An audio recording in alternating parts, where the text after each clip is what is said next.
बड़ी सौभाग्य की बात है कि पिड़ारी कला के मां शक्ति के दरबार में आयोजक बंधुओं द्वारा ये राम की कथा कराई जा रही है।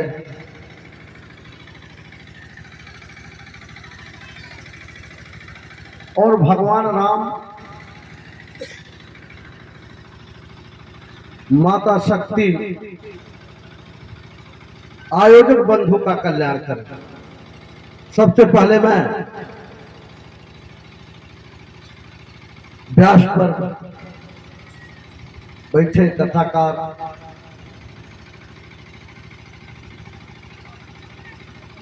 कथाकार को मैं प्रणाम करता हूं और इस अगल बगल से, इस गांव से आए हुए सभी हमारे गार्जियन स्वरूप, पिता तुल, नौजवान साथी, हमारी माताएं बहनें जो इस भगवान की कथा में अपना अमूल्य समय देकर भगवान की कथा श्रवण कर रही हैं, मैं सबको प्रणाम करता हूं। भगवान राम के जन्म की कथा आज आप लोगों के बीच में चल रही है। अगर भगवान राम, मैं एक बात आज कहना चाहता हूं इस व्यासपीठ के मंच से कि निश्चित तौर पर अगर कथा तो सुन रहे हैं आप लोग, लेकिन कथा श्रवण करने के बाद उस पर मनन करेंगे। कलयुग केवल नाम अधारा, सुमीर सुमीर नर उतर ही पारा। कलयुग में भगवान राम के भजन से ही, नाम लेने से ही जगत का कल्याण हो जाएगा। अगर कथा श्रवण के बाद हर वर्ष यहां कथा होती है, संजोग से मुझे बुलाया जाता है, लेकिन आप लोग अगर अपने मन में उतार दिए भगवान राम को, सबके दिल में भगवान राम है, ये शरीर आपकी अयोध्या है, तो आत्मा आपके भगवान है। भगवान को कहीं खोजना नहीं है, बस केवल जपते रहिए राम राम। किसी की पूजा नहीं करना है, सीधे सीधे भगवान को पकड़ लीजिए। ये कथाकार हमारे बता भी रहे हैं। अगर भगवान राम की पूजा हम आप करते रहे, आप देखे होंगे तमाम साधु संत अपने हाथ में माला लेकर जाप करते रहते हैं, और आपको कुछ नहीं लेकर करना है। चारपाई से उठे और भगवान राम का आपने नाम याद किया, और ये आप करके देख लीजिएगा उस दिन का दिन कैसा रहेगा आपका। मैं संकल्प के साथ कह रहा हूं, जिस दिन भगवान का जप करके आप दिन भर घूमेंगे, उसी दिन आपको मालूम हो जाएगा कि आज सवेरे हमने भगवान का जाप किया था, भगवान का नाम लिया था, तो आज का दिन कैसा रहा। हमारी बहनें माताएं भी बैठी हैं, इसको उतार लीजिए अपने मन में। कथा को सुनने आई हैं, लेकिन भगवान राम अवतरित हुए थे, और भगवान राम मनुष्य अवतार लिए थे। जब जब इस देश पर संकट आया है और आसुरी शक्तियां प्रभावी हुई हैं, तब तब भगवान ने अवतार लिया। और अवतार लिया और उनका संहार किया। रावण जैसा अहंकारी विद्वान भी था, लेकिन अहंकार हो गया, अत्याचार करने लगा। ऋषि मुनियों के खून से घड़ा भर गया। सारी ऋषि मुनि देवता भगवान की पूजा अर्चना किए और भगवान अवतार लिए और रावण का वध किए। और रावण का ही वध नहीं किए, कथा में सुनते होंगे, आगे सुनेंगे, जितने चाहे वो तमाम ऋषि मुनि जिनको रावण ने दफना दिया था, उनका भी कल्याण कर दिए भगवान। जब लंका पर चढ़ाई किए तो नदी में पुल बन गया, तमाम हमारे ऋषि मुनि तार दिए गए। ये भगवान राम ने किया, कल्याण किया जगत का। और जगत कल्याण के लिए कलयुग में केवल भगवान का नाम ही केवल एक आसरा है। किसी से कल्याण होना है और कभी किसी के साथ अन्याय नहीं करना चाहिए। कथाकार आपके बीच में कोई भी हो, उसको प्रणाम करना चाहिए, उसको सम्मान देना चाहिए। लेकिन आज एक कलयुग है, मैंने देखा और आप लोग भी देखे होंगे, सबके घर मोबाइल है, कि ब्राह्मण परिवार का लड़के अब यज्ञ करने तमाम ब्राह्मण आए होंगे साथ में। मैंने देखा वहां घर में सोए हैं और उनको आप मारने पीटने लगे, उनके साथ अत्याचार करने लगे। इटावा में कथाकार गए तो उनका मुंडन करा दिए। तो ये अन्याय है, ये भगवान राम की कथा सुनने से कोई फायदा नहीं है। आपने देखा अभी प्रयागराज में, अगर इस वेद, 4 वेद हमारे जीवन में है, 4 वेद है तो 4 शंकराचार्य हैं। एक शंकराचार्य अगर स्नान करने जा रहे थे तो उनको स्नान ही नहीं करने दिया गया, स्नान रोक दिया गया।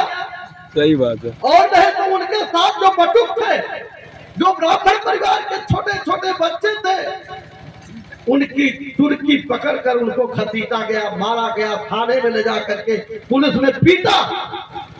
यह अत्याचार है। कभी भी पूज ही विप्र सकल गुण हीना,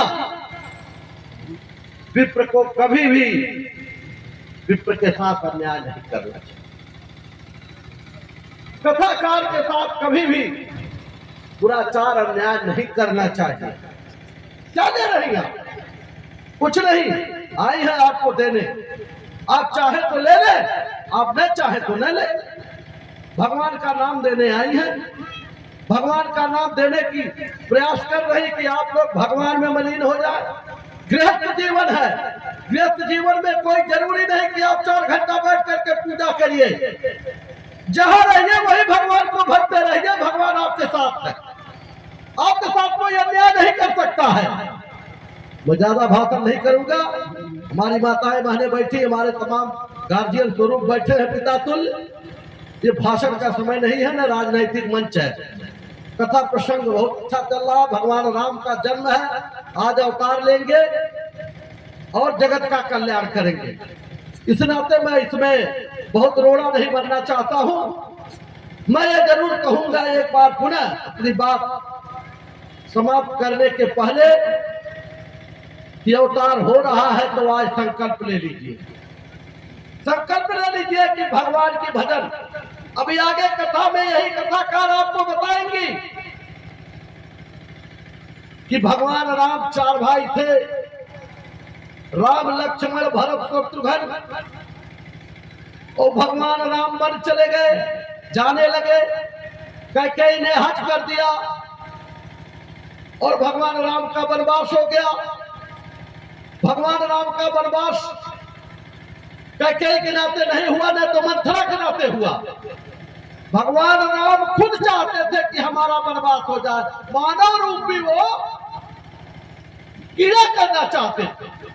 वो खुद चाहते थे कि अगर मेरा वनवास नहीं होगा तो जो ऋषि मुनि हमारे श्राप से पत्थर हो गए हैं उनको तारेगा कौन। इस नाते उन्होंने अवतार लिया और खुद चाहते थे। और राजा दशरथ उनको वन नहीं भेजने देना चाह रहे थे, लेकिन वो वर दे चुके थे कैकेयी। और कैकेयी हज कर गई उनकी माता भरत जी की, और उनको आशीर्वाद देना पड़ा। भगवान राम को वो नहीं पर भेजना चाहते। भगवान राम से उन्होंने कहा राजा दशरथ की, वन तुम मत जाओ नहीं तो मेरा प्राण चला जाएगा। तो भगवान राम ने कहा